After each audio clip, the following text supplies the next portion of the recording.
The Mastiff breeds got the most votes. Mastiffs are some of the most ancient breeds there are, having derived from ancient mollustic breeds. I'll start things off with a breed that is responsible for most, if not all, European Mastiff breeds, the English Mastiff. It's said that the English Mastiff has been depicted in Egyptian monuments as early as 3000 BC.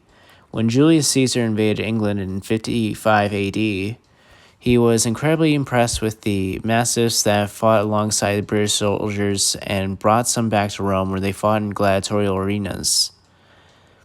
They were very popular with English peasants who used them as personal protectors against people, wolves, and other predators, and as well as loyal companions. A popular phrase was developed to describe the breed. As a lion is to a cat, so is a Mastiff to a dog. The English Mastiff would also fight alongside English soldiers again in the Battle of Agincourt in 1415 against the French. These battles sound pretty badass. I will now criticize every historical movie that has English going to war if they don't have a bunch of English Mastiffs mauling people. It's believed one of the first breeds brought to America was the English Mastiff by way of the Mayflower. The breed would take an L during World War II, like many other breeds. Food was very scarce in England during the war, so having a large dog was quite uncommon. Only 14 English Mastiffs survived in the entire country.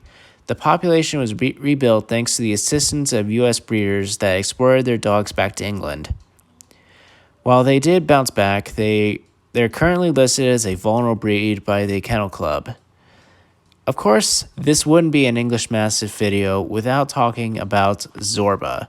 Zorba was recognized as both the heaviest and longest dog by the Guinness World Records in 1987. When he broke the record, he weighed 314 pounds, breaking the previous record by about 4 pounds. The owners then bulked him up a bit to make their record impossible to beat, and for a time he weighed 343 pounds. They brought him back down once that record was recorded. He was 37 inches at the withers and was 8 feet 3 inches from the tip of his nose to the tip of his tail. For context, a full-grown male lion is 6 to 7 feet long and is just 27 pounds heavier than Zorba at his heaviest. As I've learned from meeting a Great Dane at my local dog park, photos do a poor job showing how big a dog really is. Now you're probably thinking, oh, poor thing, must have lived until the age of 5 or 6 because he was so damn big. Zorba surprisingly lived to the age of 13, despite being the heaviest dog in the world. Don't adopt an English Mastiff wanting it to be a ridiculously large and not caring about its health. There's no such thing as a tiny English Mastiff, so there's no excuse to ignore it if its line has been health tested. The English Mastiff is ranked 35th in popularity according to the AKC, which is pretty high considering they have 200 recognized breeds. One was in the movie The Sandlot, which I haven't actually seen. Popularity is a double-edged sword in the dog world because many backyard breeders will produce unhealthy dogs for profit to satisfy the demand for these dogs. English Mastiffs are very expensive dogs to adopt because they have a tendency for fertility problems and they can also have problems post-delivery. It's very important to make sure you go to a reputable breeder that performs health tests on both parents and can trace their line back many generations. Some common issues include hip dysplasia, elbow dysplasia, a condition called cherry eye, heart problems, eye problems, and they can become overweight easily. Their life expectancy is 6 to 10 years according to the AKC website. Some can make it to 12. I've heard of others that only live to the age of 2. Health tests are very important when getting a dog. Males are over 30 inches at the withers and weigh between 160 to 230 pounds, but as we saw with Zorba, they can be much bigger. Try to keep your dog at a good, healthy weight for its height. Females are over 27.5 inches at the withers and weigh between 120 and 170 pounds. English Mastiffs are very good apartment dogs. It would only be a downside to have them in an apartment if it has very small rooms or tight spaces. They only bark to alert, and they will do everything to warn an intruder to leave before they actually resort to harming them. They'll start by putting half of their body in between you and the intruder, then they'll place their entire body between you and the intruder. While doing this, they'll give some barks as a warning. If the intruder continues to approach, the dog will push them to the ground and, if necessary, pin them. If none of that works, then they might bite them.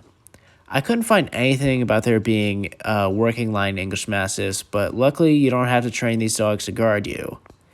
It's still important that you socialize them because you don't want to have an aggressive Mastiff. When having a large dog, especially one this big, it's a good idea to move items that might get knocked over by their tail. Don't keep an expensive vase on your tiny ass coffee table. Training an English Mastiff can be a challenge. They tend to have a stubborn streak, and they don't do anything fast. I've seen a video of one competing in an agility competition. Agility wasn't the right word to describe it. A piece of advice that every Mastiff breed owner will tell you is to keep a drool rag on you at all times. The smart ones will go even further and also keep several in every room of their house. They can also shed and bring in a lot of dirt with their big paws. Remember what I said in the Great Dane video? The bigger the dog, the bigger the poop. If you can look past all of that and still love them for their gentle, protective spirit, then check this breed out. So, would I bring one into my home? It's a little complicated. Let me explain. When I was a kid, my neighbor 2 houses down had an English Mastiff. My house was on this giant hill, and I was able to survey the entire neighborhood from my living room window. One day, I looked out and saw it had gotten loose, and I watched it kill a much smaller dog. I was like 7 years old. That was some traumatizing shit for me. The dog didn't get put down for whatever reason, and I would see it break out several times over the next several years. This house was right across the street from my bus stop, so it was pretty terrifying to be out there by myself in the mornings. I remember seeing it get on the loose one afternoon, and the neighbor boy down the street came over to see if I wanted to play, and I was like, nah, I'm not going out there. That Mastiff is on the loose. And he said, oh, he got loose again? Would you help me catch him? And I probably didn't say this, but my reaction was along the lines of, you must be out of your damn mind. As an adult, I no longer have a fear of Mastiffs. Looking back, the neighbor wasn't a good dog owner.